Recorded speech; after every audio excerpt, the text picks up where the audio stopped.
Welcome, eCarites, to your 2020 Gratitude Report. We are so deeply grateful for all of you. Over the past year, we have seen eCarites come together to support each other in myriad of wonderful ways. We went virtual quickly, and every one of you helped our eCar community stay connected and feel loved through some of the hardest times we've ever known. eCarites show up in every way, emotionally, spiritually, financially, and with incredible amounts of heart. So thank you, our beloved eCar community. You mean everything.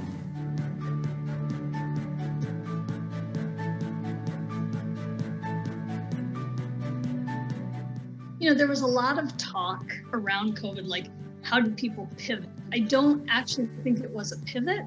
I have this image of it literally being a moment that eCar has been preparing for almost 18 years. All the infrastructure, all the roots, all the community, all the love, all the creative juices are responsive to the needs of the community at any given time. I really found the opportunities to deliver baskets to new members and to mourners to be something that was meaningful in a really strong way and gave the sense that this is a real connected community.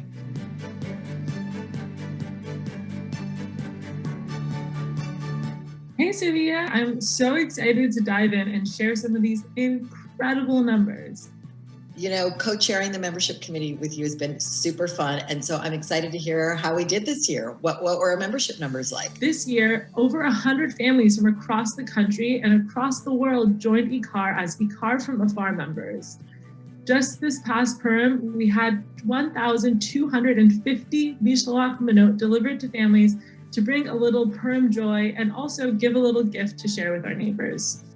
During the high holidays, where we were all digital, we were able to deliver 800 high holiday packages. For everyone in our community who needed a warm meal, our Chesed community showed up and delivered meals across our city to make sure people felt loved. Well, do you know that end of year run raised $23,191.26 with 172 runners? Membership alone raised $1.2 million in contributions, with over $1.5 million in overall contributions to eCar.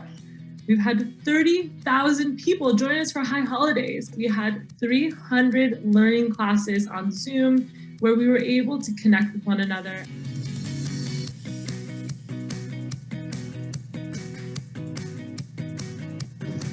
Hey, Melissa. Hey, come on in. Hi. Sorry, I'm a little bit in a rush before Shabbat, as always. I have a bunch of questions to ask you. Oh, okay. What's up? What's on your mind? All right, so tell me who the last person you texted. Definitely you. What do you miss the most about being part? I miss harmony. I miss the harmony. I miss like being in a room packed with people just singing our hearts out. We're gonna get back there. What's your favorite thing about eCar from Afar? Oh my God, we have the most amazing people from all around the world who are finding their way to each other. It's just incredible. And who are you spending most of your time with during pandemic, besides your family? Oh, Ivan, our IT guy. If Carmen's a musical, what would the marquee say? Joy comes in the morning. Check this out, Melissa. Look at that. Boom.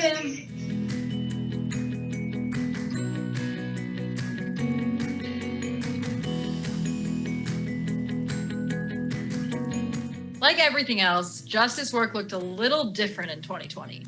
Instead of gathering in person to talk about how best to advance the holy work of caring for the most vulnerable among us, we saw each other in tiny little boxes on Zoom, safely from home. Instead of meeting with our legislators in their offices, we met them on Zoom, safely from home.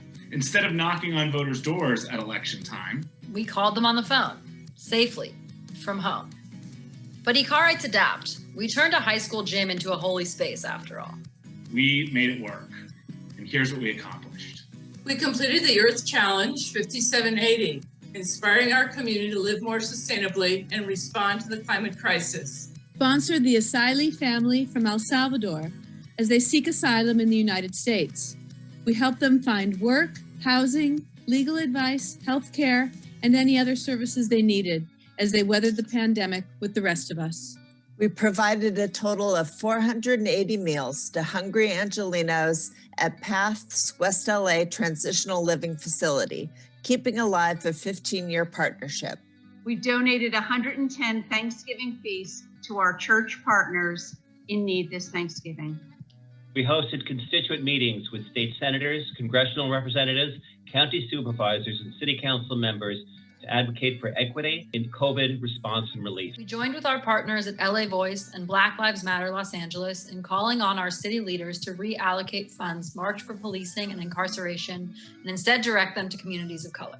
In the 2020 election cycle, we held weekly phone banks to infrequent voters in key states, hosted a candidate forum in the competitive LA City Council City Four Ways, called every single member of the ECAR community to encourage them to vote, and reached our goal of being a 100% voting community. Helped pass LA County Measure J, which shifted 10% of unrestricted county funds away from police and prisons and to under-resourced communities. Helped defeat California Prop 20 to continue turning back the tide of mass incarceration.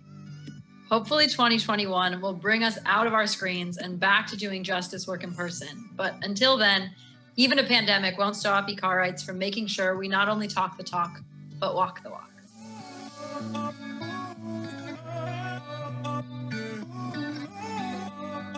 The ECC is more than just preschool.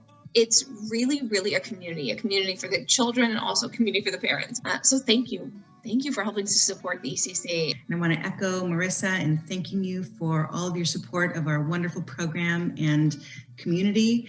We have been open this school year, utilizing very stringent COVID protocols that have allowed us to operate school safely and in person, which has been such a gift. We've also had our Friday morning bite-sized ECC Shabbat celebration, meet, and families both at the ECC and virtually, and even families all over the country have been able to tune in and join us, which has been just amazing. So thank you to our donors. Thank you to our parents. Thank you.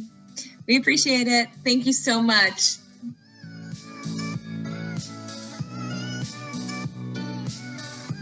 Hello, everybody. I'm Rachel Warrench. I'm ECAR's former board chair. And I just want to say thank you so much for all of your wonderful generosity. It's been a very challenging time, and yet our community has thrived, and it is because of the gifts and the generosity and just the love that all of you have poured into our community. So thank you.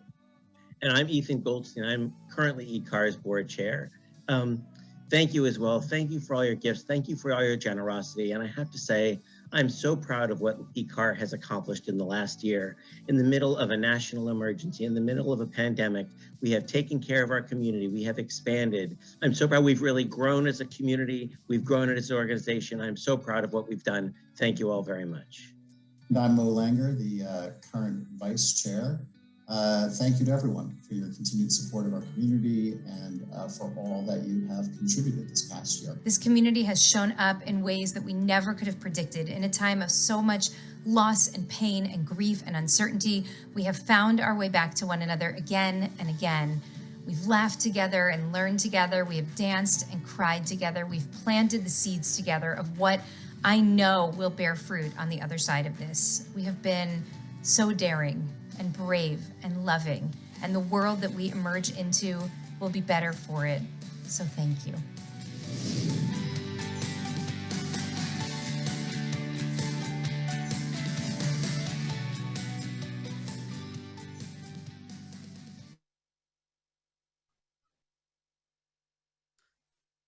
Hello, hi everyone. Let's see. Oh, there I am. Hi. Those of you who watch the video know I am Ethan Goldstein. I am ECAR's board chair. My assistant here is this is Aviv. Welcome. I'm thrilled to see all of you. It's very exciting. It's been quite a year. In many ways, we've suffered with the tragedy of the pandemic, setbacks in social justice, setbacks in racial justice, and setbacks in fighting climate change, an increase in anti-Semitism around the world. But at the same time, it's really been a year of opportunity and growth for us at ECAR. As you've heard everyone say, the stay-at-home order forced us to change radically. We moved everything online, all our services, all our programs went online, and we flourished. We have over 950 member households now, almost 200 more than last year, and almost 120 of them do not live locally. We've cared for our community. At the same time, we've offered the magic of IKAR to thousands from around the world who now tune in online, and I really hope we'll continue doing so. At the same time, we've made great progress planning for our building, and we've continued to act and fight with holy chutzpah to bring justice to our world. I'm proud of where we are and how far we've come, and I'm really excited for all the opportunities that lay ahead, as I am changing my page.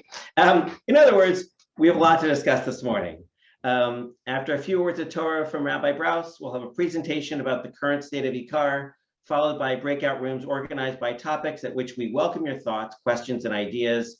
We'll then have a second set of breakout rooms to discuss what we see as some of the big questions we'll confront as we move forward. Jess, I believe, she already put the agenda in the chat. Thank you very much, Jess. Before we start, I want to remind all of you that now is the time, a good time to renew your membership. I know all of you love IKAR and you don't need any additional motivation to rejoin, but just in case, prices go up on Thursday. Jess will, in a moment, put up, there it is, put the link to the renewal forms in the chat. One of the really great privileges of my position is the chance to work with the incredible IKAR staff. And we wouldn't, if I had all day, I would talk about how wonderful they are, but I don't. But they are really fantastic. And also, it's a great privilege to work with my always creative and insightful board chair, Mo Langer, and all of my amazing friends and fellow board members. I'm really lucky to count you among my friends. I won't bore all of you by going through everyone's name. You can see it on your screen. Here's the leadership. Here are our past board chairs.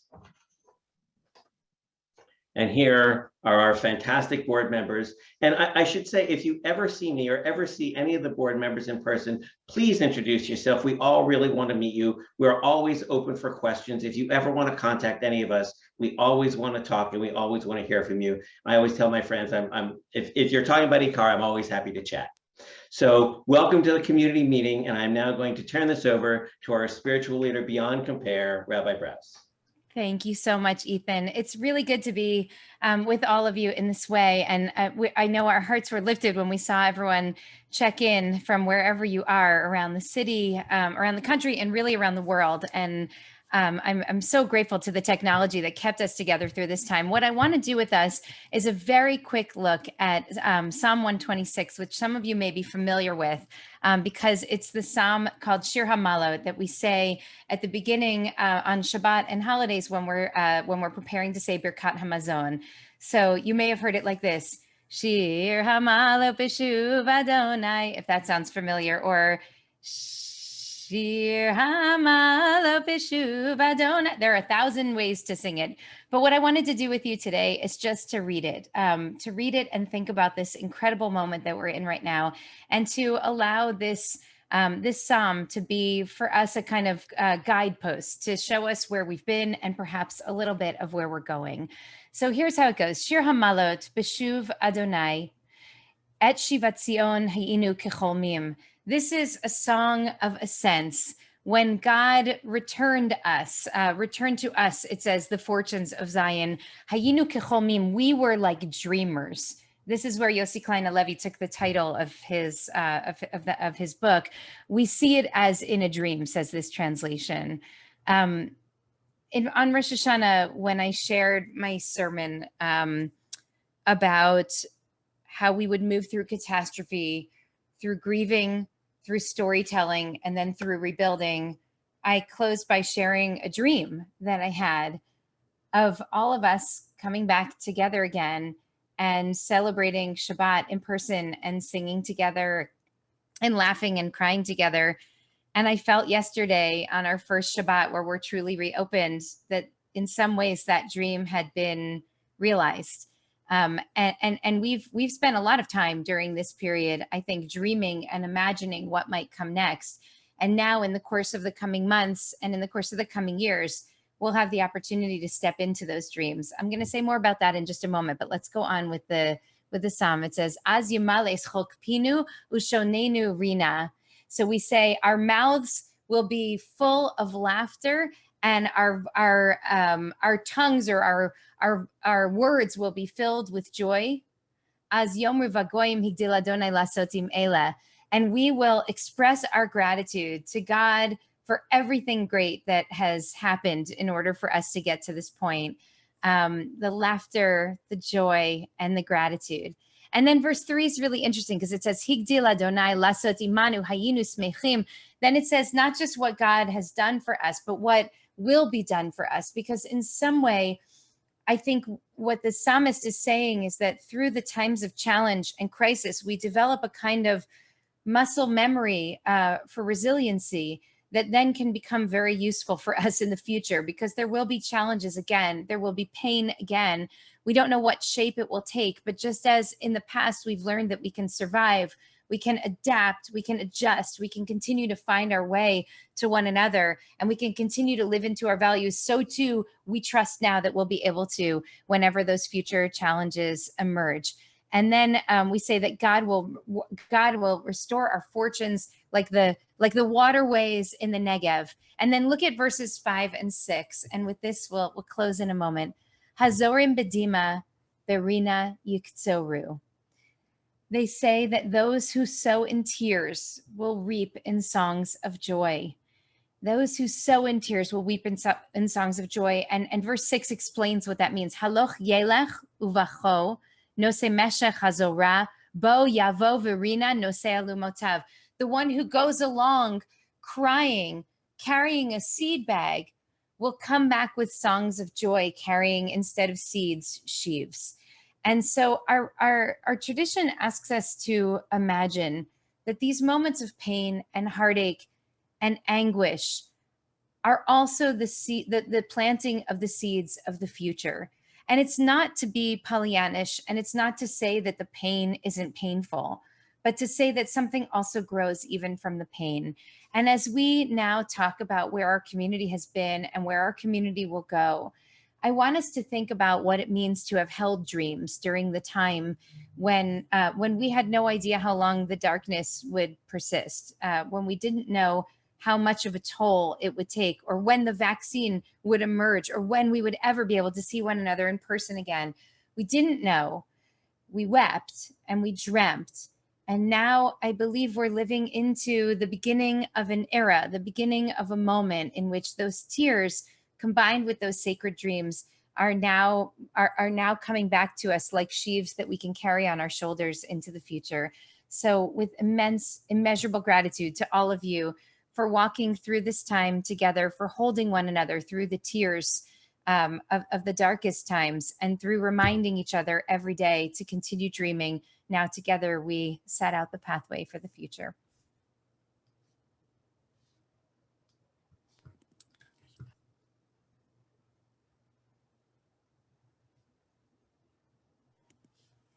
Rabbi Brush, you're going to talk about a little bit about our reopening plans and our High Holy Day plans. Okay.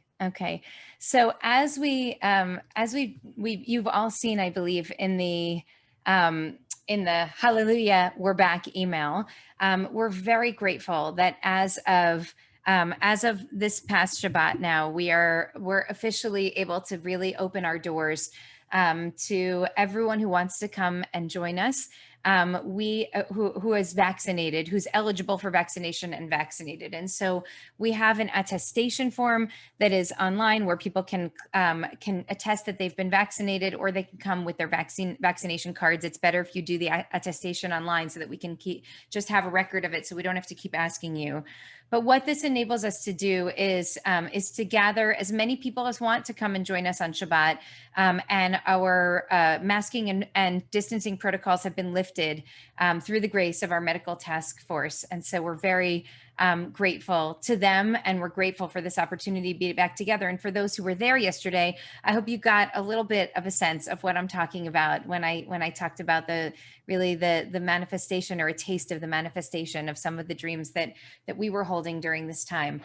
We've been outside for the last 2 months on the rooftop of Shalhevet. We are now permitted to move back inside, and so we're going to be making that transition. We're taking a Shabbos off, and then we're going to reorient, and and we'll see as the temperatures go up here, it's going to be more and more important, I think, to get you all inside. And we will be starting to have meals again in early August, Shabbat dinners and lunches together. So we're very much looking forward to that. One of the things that we are very cognizant of, which Ethan mentioned, and we're going to hear a little bit more about, is that our community's really grown and changed during this time. And so what we're interested in right now is not just going back to what was, but really building toward what could be. We know that one of the realities of our community now, which was a reality, but in a much smaller way before the pandemic, is that, as you can see from the chat, we really have a community of people all around the country and the world now. And we're very cognizant of that as we go through this reopening process, really staying in close touch with our community and helping to determine how we can build out learning and prayer and engagement opportunities for everybody, including those who live in Los Angeles and those who are far behind, who are far away. Now, as we look at High Holy Days, we'll just say very briefly that we're working hard to develop our plans for High Holy Days. One thing that's become clear as we've done our assessment while walking out of this era of COVID is that we're going to be limited in our space for this year. As you know, if you've been with us for High Holy Days in years past, the space, we're so grateful for the space that we're in, but our community really has outgrown that space for High Holy Days. And so this year we're going to be limiting High Holy Days to really to the membership, to the community members. And we're going to find a way to get all of you there as much as we possibly can. We are going to have multiple opportunities for people to come and do in-person gathering, whether you're in the main service, which will be in the gym/sanctuary, you're in an overflow tent that will be outside where we'll be broadcasting what's happening. Some people I know will want to stay at home and watch from the comfort of your own home for some or all of it. We're going to have a children and family experience that will be upstairs led by Rabbi Tzadok. And we're hopefully going to be having also an alternative in-person minyan that will have about 80 or so other people, which can happen in the Beit Midrash concurrent to the main service. So we're really working through all of these plans. You'll get more information in the next couple of weeks, but we please know that we're trying to do our very best to get as many of you on site as much as possible, because that's really where our community that's in person can thrive. And for those of you who are not in person, know and trust that we will continue to provide a broadcast experience for you so that you can pray with us and be with us even when you are afar. Melissa, do you want to chime in there? No, that was great. And please, we're working through all these things, and we, as we continue to explore and build and figure out what works best, it's great to hear from you in the kindest way that what's working for you and what isn't. So please let us know. So I want to talk a little bit about Minyan Tzedek. You heard a bunch of it in that video, the remarkable work that this extraordinary group of people have been doing over the course of the last year and a half, and quickly adjusting and really thinking about, this is a core value of our community. This matters to us. Just because the world stopped doesn't mean we can stop doing important justice work. So just huge props to those folks who really thought creatively and thoughtfully about how to continue this work, and dropping off meals when we couldn't go prepare them, and thinking about safe ways to do it. So incredible. And the stuff that wasn't mentioned in the video is our global partnership, which some of you know we have a partnership with Katira Uganda, which has been, gosh, I think about 10 years now. And we work with an organization called Innovation Africa, which provides Israeli solar and irrigation technology to rural African communities to help them become sustainable. And we have worked with them over the course of 10 years to determine what they need to help them become sustainable. And we provide funds in order to do it. This year, we are providing money to build a small well that will help them have safe drinking water for the school system, and also for a food program and mattresses for primary students who are boarding at the school. And there's a group of folks who have met to talk with the Innovation Africa folks, to hear from the folks in Katira, to hear what they actually need. There's also been incredible work that I don't think we heard about in the video in the Green Action Team, working really on advocacy at a whole new level. The Green Action Team has been strong and mighty over many years, and now they've really moved into advocacy in a really important way. And we've joined the Hazon Seal of Sustainability program, which you'll learn more about as we start to come together more. And I just want to leave this part by saying that this is core to who we are. When you join ICAR, you make a commitment to do justice work, and that's because we know that what it means, that being engaged in justice work is core to what it means to be Jewish.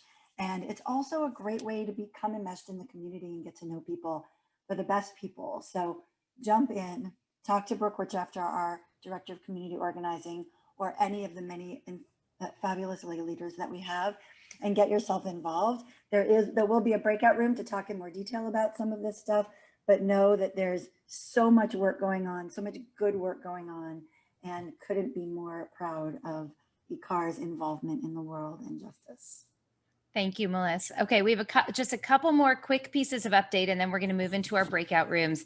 I want to say a quick word about what's going on in our educational departments. We're talking about children and family education, and since Beth, Jane, Lauren, and Rabbi Tzadok, everyone is on vacation now, so I'm going to give you a very quick briefing. The first and most important thing I hope you all saw is that we hired Rebecca Berger to be our new Director of Education at ICAR, and we're very excited. Rebecca's been a longtime member of the community and really is hitting the ground running, has been doing some consulting to get fully up to speed, and I'm so excited to have her, really an incredible educator who's going to be guiding our programs here. And so that we won't actually have an educational breakout today because all of the people who we really want you to hear from are not here, but we will be doing programming later in the summer for all ages, from birth to the teen program. So let me just give you a quick word of update. We're very excited for Limudim and the ECC to be picking back up in person in the coming months. We have an amazing and creative team of teachers. In Limudim, our focus is on exploring Torah, mitzvot, and Jewish values in ICAR sensibility through art and drama and tech study, learning Hebrew, conversational Hebrew, and more. And I think many of you know that we have this bite-sized Shabbat program. If you don't already know about it, but you have children birth through age 4, and they're grown-ups. So you please come and join us. This is Shabbat morning once a month, and a great way to get to know people and get involved. Sammy Cantor, our rabbinic intern, has been doing incredible work with our teens over the course of this past year and has established a teen leadership board that we're very excited about.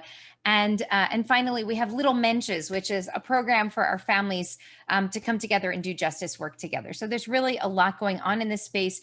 If you are new to the community, and just looking to get tapped into some of these opportunities to connect with either our early childhood age or Limudim or teenage programs and friends. So please let us know. We'll reach out to you, but if we don't get to you first, come to us so that we can help tap you in and find your people and the best programs for you.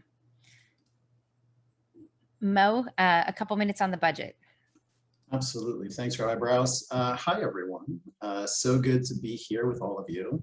For those of you that don't know me, I'm Mo Langer, Board Vice Chair.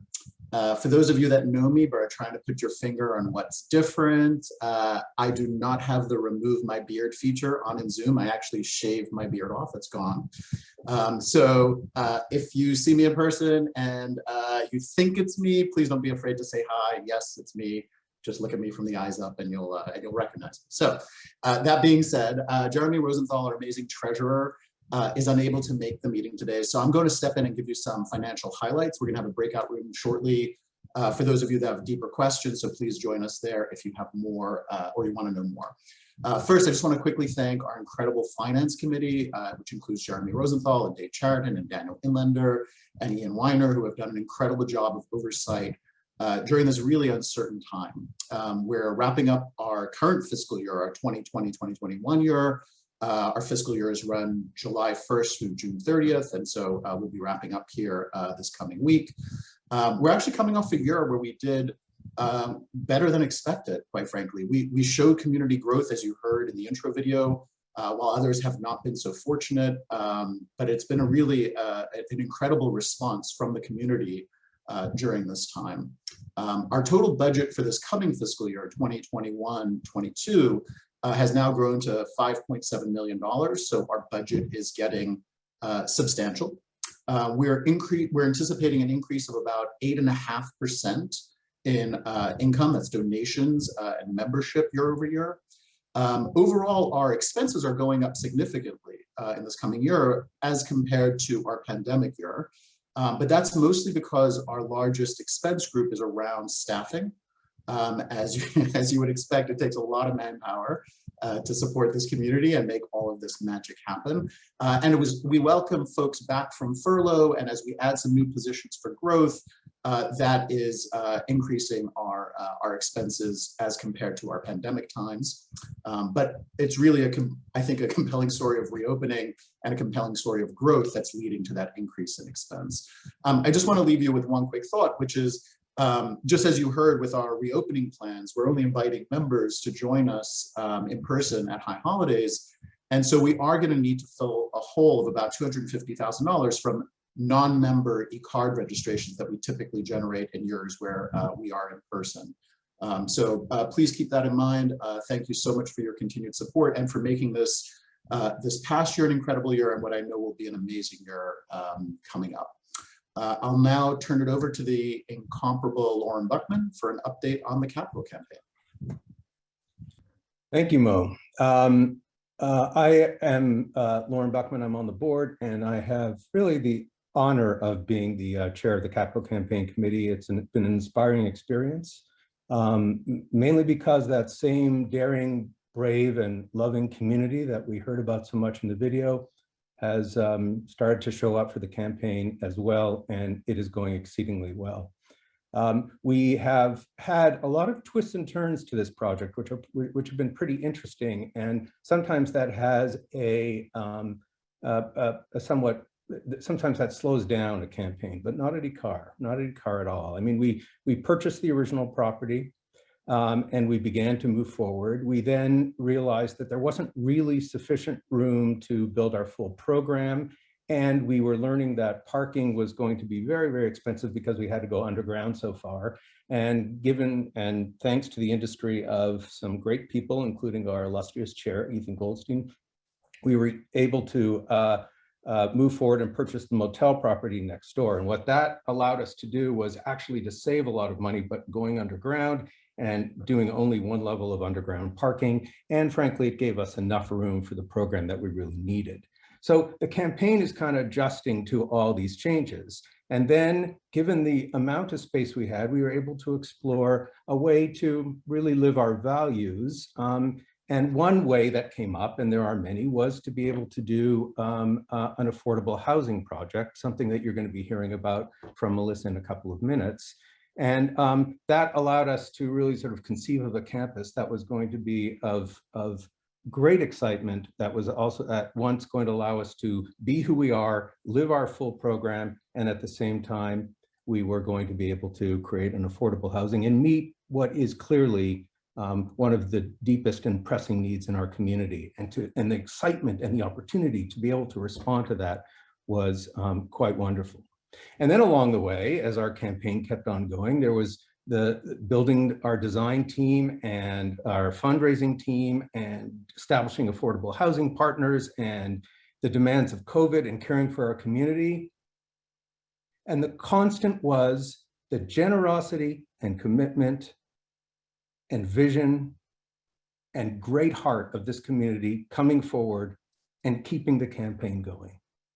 So to date, we have raised $19 million in cash and pledges toward a $45 million goal.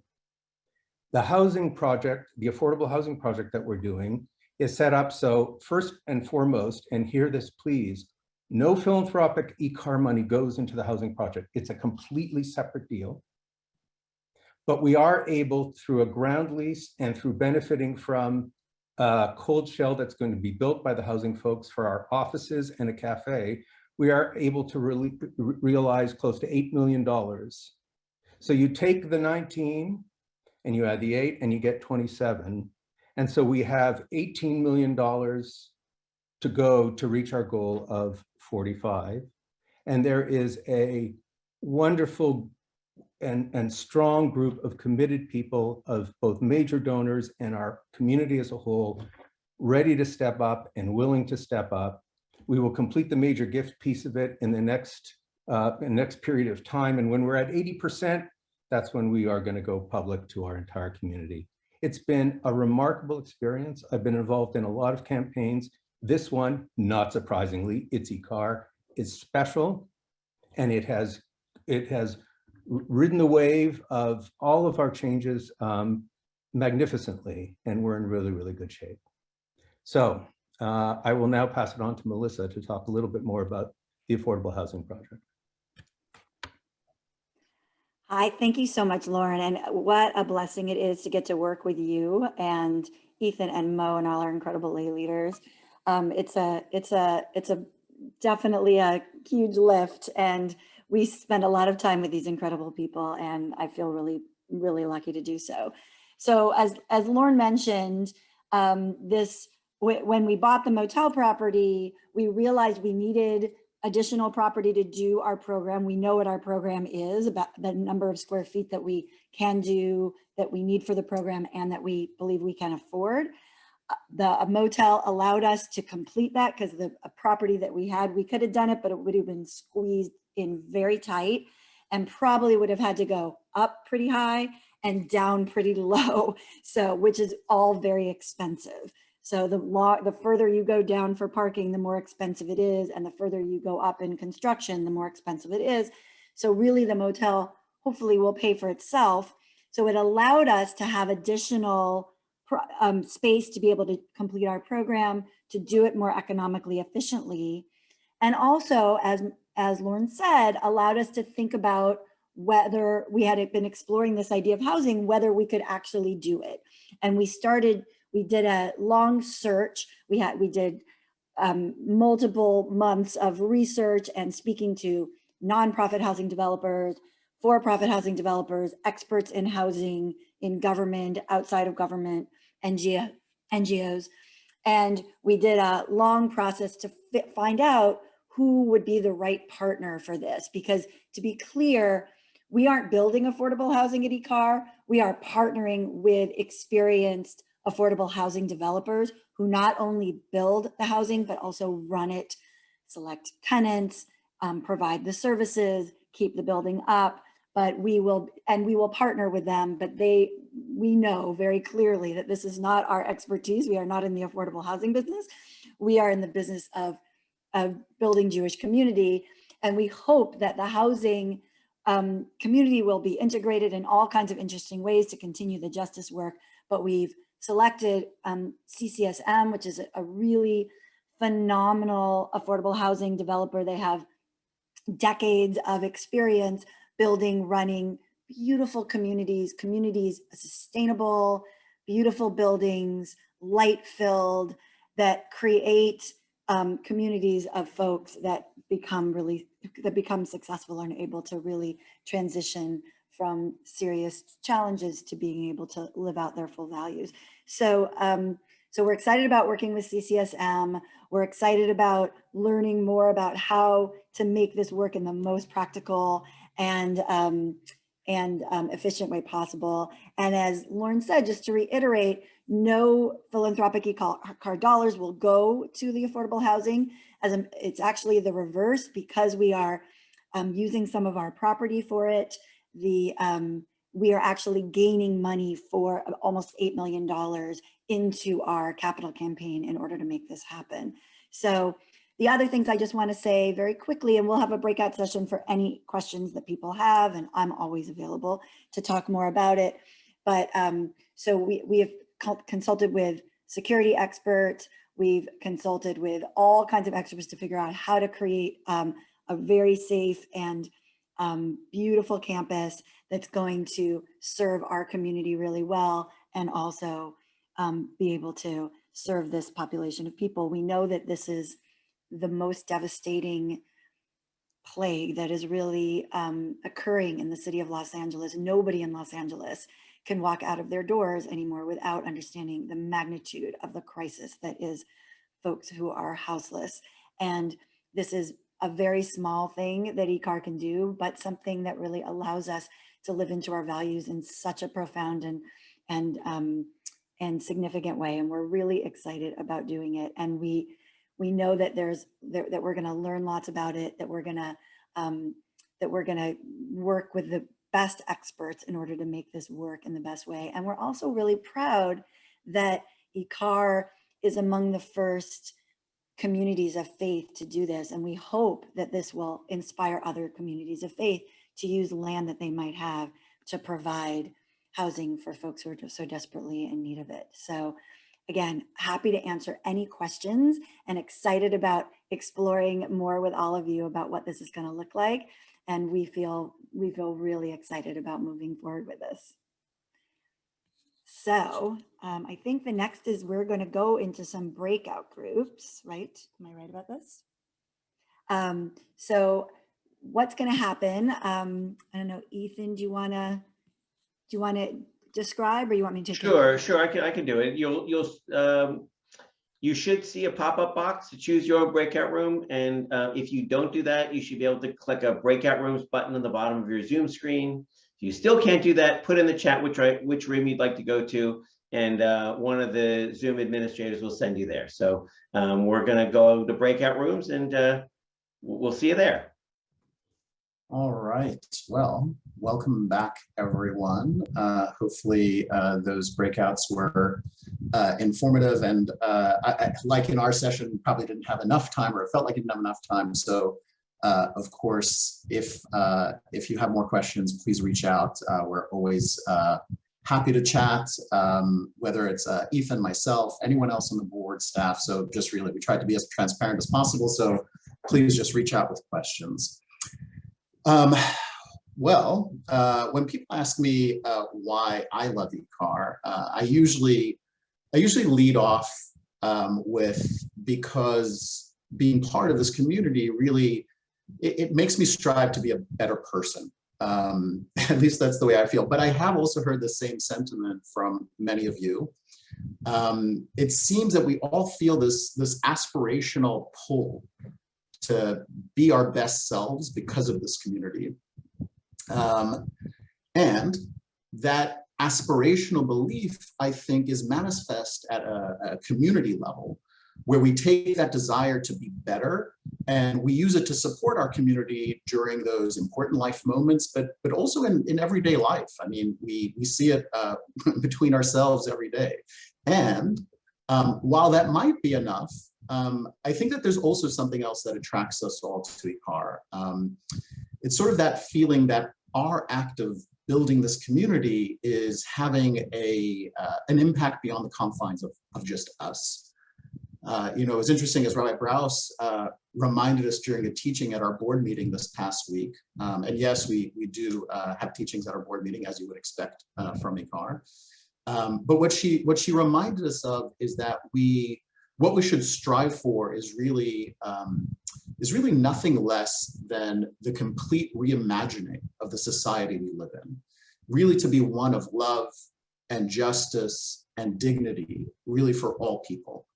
And so it's with those aspirations in mind, both the personal aspiration to be better and the communal aspiration to support ourselves, and that aspiration to really transform our world, that I'm inviting you to join us in our next breakout rooms to really dream together in 3 key areas for our community.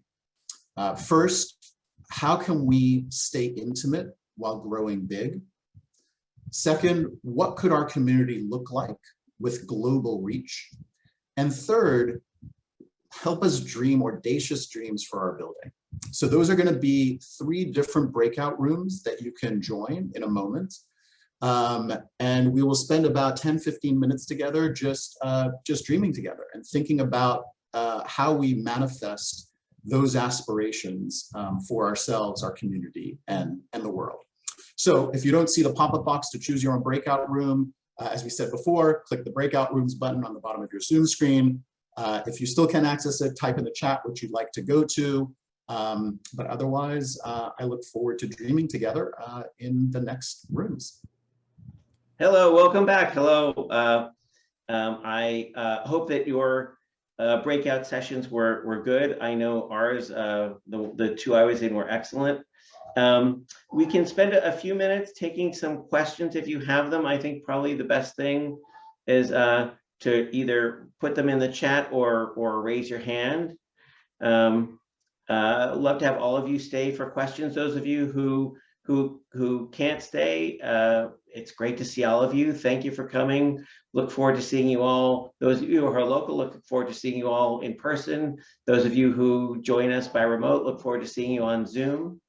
I think we'll go ahead with questions and answers. Before we do, I should also say we have probably 5 or 6 ICAR staff helping to administer all this. And if you've noticed, everything has run pretty smoothly. It's thanks to them and thanks to their hard work. So thank you all.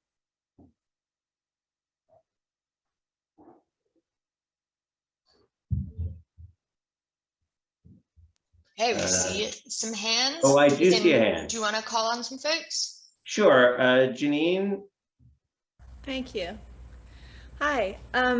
I know people have been talking about this and explaining, and I had to step away for a minute, so I might have missed some of it, but I'm having a hard time in picturing spatially, logistically, where I've heard talk of the hotel in La Cienega, where the actual ICAR space is, where the actual housing is. I'm still having a hard time picturing that. Thank you. Melissa, do you want to take that? You want me to take it? Yeah. While you do that, I'll see if I can pull up a street view picture. Oh, thanks. So the property is on La Cienega. You've been to the offices, right? So it starts from 1737 and goes to 1725, I think. So it's the property that we've owned and then the motel in addition. So the whole property will be torn down. We will do one layer of parking underneath the entire property, and then so it's 5 lots total. Like that's how the city divides it. It's 5 lots total. So 1 3/4 of those lots will be housing, but on that housing will be the bottom floor of the housing will be the ICAR offices and the cafe. And then the rest of the lots will all be dedicated to the rest of the ICAR program. And there will be a separate entrance for the housing, for the folks who have housing with key cards and security and everything like that. Does that answer your question? Yes, thank you. Can you hear me still? Yep. So, you know, the one space we walk into, the small room that we walk into where we've had services there before, if you multiply that by, you know, how many spaces like that, how long, you know, so is it 10 spaces that are about that size and length, or is it 5? I'm just still trying to. So I don't know if you just saw the picture, but I believe that event space is one of the 5. So it's 5 times that, I think. Okay, thank you. There you go. And if yeah, I mean, next time you're in the area, La Cienega, you can just see from the motel, like there's a Chabad on the corner. Right after the Chabad is the motel, and then all the way to 1737. Thank you. You won't know it's Chabad because it has looks like a construction site. There have a construction wall around it. Oh, okay, thank you. Nick, do you want to? Nick asked a great question in our breakout session. I think he's also interested in hearing more from the main group. You put it in the chat, but do you want to unmute and ask it? Yeah, I can say it here, and I'm sorry that you got cut off in our group. But I think it's important to ask it here as well. So the use of technology, I know, has been an evolving conversation at ICAR, and we have really, as a community, worked to not use technology on Shabbat and other holidays. But out of necessity of the pandemic, we had to adjust, and I know that those conversations were involved and oftentimes probably challenging. But it's important for now this beautiful part of a community of ICAR from afar, and also for accessibility. But there also is still the question, I think, of those of us who are physically in the davening space who don't necessarily want to be on display every time we go to shul. Mm-hmm. And also as a result, don't want to be pushed to the outside of the space. And that's not to say that, like, you know, I mean, there are just some days where it's like, you just don't want to be, I feel as if, like, you know, there's some performativeness to it. So what are the conversations surrounding this sort of like new step we're taking with technology for those in the physical space who have these concerns? Yeah, thank you, Nick. I was just actually responding to your question in the chat. So I'm glad to be able to say it because I know that others have the same question. It is really important to me and to our clergy team to preserve the sanctity of the Shabbat experience and the Shabbat environment at IKAR. And so, and something we take really seriously. I have to tell you, as many of you know, I never would have envisioned I would ever go near a screen on Shabbat for the last 20 something years. And then all of a sudden was looking at my computer every Shabbos morning. And what's really important to me is that the space that we have together for the in-person experience feels like a sacred space and a Shabbat environment. And I fully believe that it's possible for us to figure out now how to broadcast from that space without interfering with the sense of sanctity of the space. That's why we're taking our time in moving back inside, actually, because we know that that setup is going to be the setup that's going to be with us for most of the time. And so we want to make sure that they're not like giant tripods and cameras and people operating the cameras. And I think what you're raising about people who are there who don't want to be on camera is really important and something that we absolutely that we take very seriously and have to really consider as we think about the configuration of the space. What I want is for the people who are from afar to be able to see and hear the people who are leading the service and get a sense that they're in the context of a broader communal experience, and also to not infringe upon the privacy or the Shabbat experience of the people who are there. And I absolutely believe that it's possible to do this. We haven't gotten all of it right yet because we've been thrown into this, sort of just full body without any prep time so far. So we're going to continue to iterate and work our way through it. But as sensitivities emerge, like, I don't want to be on camera, please tell us so that we can continue to grow and make these adjustments. But I think that there are two real values that are here. They're both values of inclusion, and I think that we'll be able to honor both of them. Okay, wonderful. Thank you. Thanks, for your Nick. response. Any other questions? I don't see any hands raised, and I don't see anything in the chat. Anyone else have questions? Okay.